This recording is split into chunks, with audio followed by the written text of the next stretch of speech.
as John Donvan reports. Good soil, this is a little dry, but good soil, when you squeeze it. Most of the time when you hear that so-and-so likes to get his hands dirty, it's a metaphor. It's got a nice smell. It smells like dirt. This is Michael Pollan, a revolutionary of sorts who is fighting at the edge and in the dirt of the food frontier.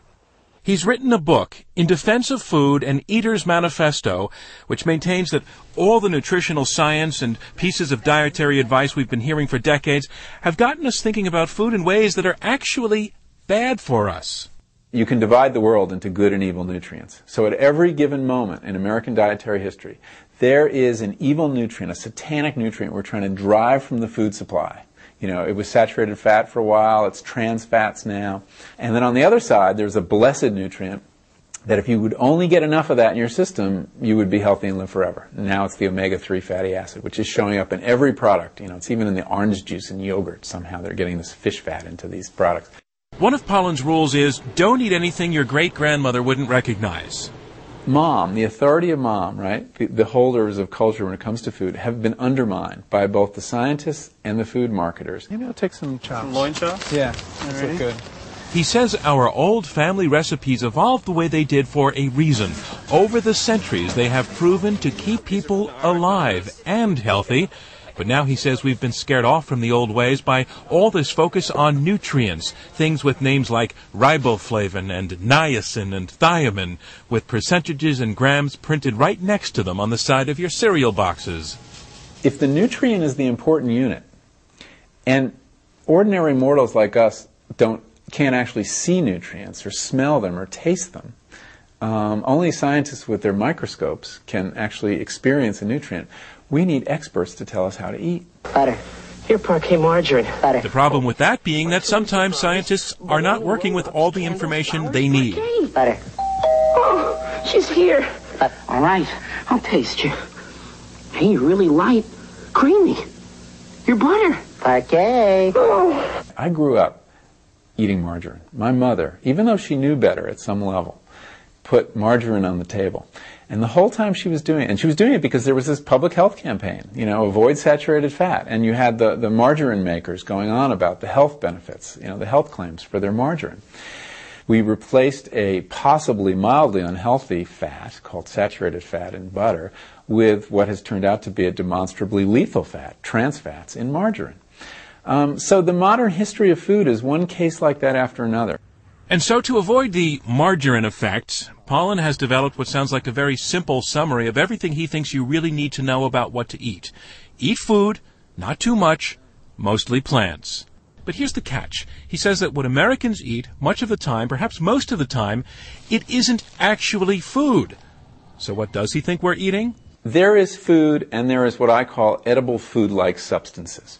These are things we invented in the last 50 years or so that smell like food, taste like food, look like food, but they're very different than the kinds of things people ate 100 years ago. So it's the edible equivalent of waxed fruit, you're saying? Yeah, exactly right.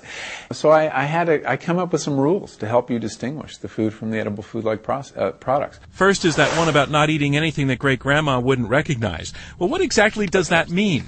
You know, if she picked up a box of Go-Gurt portable yogurt tubes, would she recognize this? I don't think she would. The second, stay away from the middle of the supermarket. It's on the peripheries where the food that has been least fiddled with in the last 75 years is found. Mm-hmm. So the fresh fruits and vegetables, the meat, the fish, the dairy products.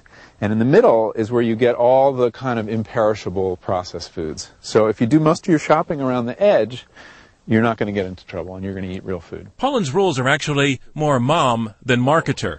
Hostess Twinkies give your child energy to go on, plus protein to grow on. Hostess Twinkies supply whole egg protein for rich red blood, milk protein for strong muscles, plus carbohydrates and selected flours for important food energy. This is not food, by my definition. It's not food? No. You know, historically, cakes go bad after a while. You know, I bought this in 2006, and it hasn't gone bad yet. It's as soft as the day I bought it. That's not food. Avoid foods that make health claims. which sounds kind of counterintuitive. But in fact, the healthiest food in the supermarket is the silent food over in the produce section.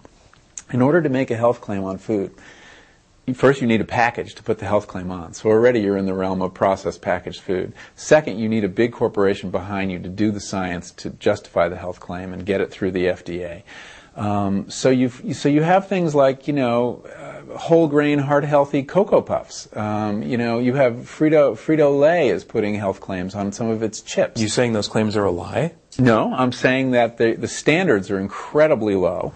Well, not here, Pollan says, at the organic farm, where he thinks the answer is to be found in food that comes out of the earth and in that form onto your dinner table. Food that will rot, food that has not been fiddled with. To grow food this way, organically, takes just a lot more labor. Pollan claims it's still a tricky thing to find this kind of food in the typical American supermarket, because though you can find fruits and vegetables and meat and milk, by and large, soil on an industrial farm is something to hold the plants up. It anchors them, and it's a medium through which you feed the plants chemicals. The chemicals that you bring in. Yeah, but the soil itself is no longer a living thing. And it'll get the job done. It'll grow the food, but it's not going to taste as good and it's not going to be as nutritious. Pollan told us about a study that showed that to get the nutrients available from an apple marketed in 1943, you would have to eat 3 of today's apples. And so he says, buy organic. You think the average person can afford to eat well, to eat food, as opposed to... It's a problem. Real food costs more than edible food-like substances, by and large. You can do it, but it will either take, if you don't have the money, you're going to have to put more time in. I think we need to begin to spend more on food, both in terms of money and time. I know that's not a popular message. People like their convenience food. But this experiment of outsourcing our food preparation to corporations has failed us. I mean, it's left us really unhealthy and really unsatisfied. And I think it's undermined family life and undermined community. Pollan says that the high cost of cheap food, or what he broadly refers to as the Western diet, is basically complicating what should be a very simple thing. I can buy a pound of rolled oats for 89 cents organic in my market. So the way to make money is to sell, say, something like Cheerios. Take those rolled oats, give them a little shape, give them a brand. Suddenly you're charging $4 for even less than a pound of rolled oats. That's good money. You make money in the processing, the value added. And then you make even more money if you take those Cheerios, because then that becomes a commodity, because then all the store brands start making their own Cheerio-like oatmeal cereal. You make a Honey Nut Cheerio cereal bar with a little layer of synthetic milk. You've seen these in the store. This is the latest way to sell cereal. That's even better. Then you're charging $10, $15 for a little thing of oats. So you complicate food, but you simplify the process of preparation. For the consumer, doesn't have to. That's what you're selling. You're selling novelty and convenience. You're kind of a celebrity here. As much as Pollan laments the influence of food marketers and scientists and so-called experts, he really looks to us, the eaters, to defend what he calls food.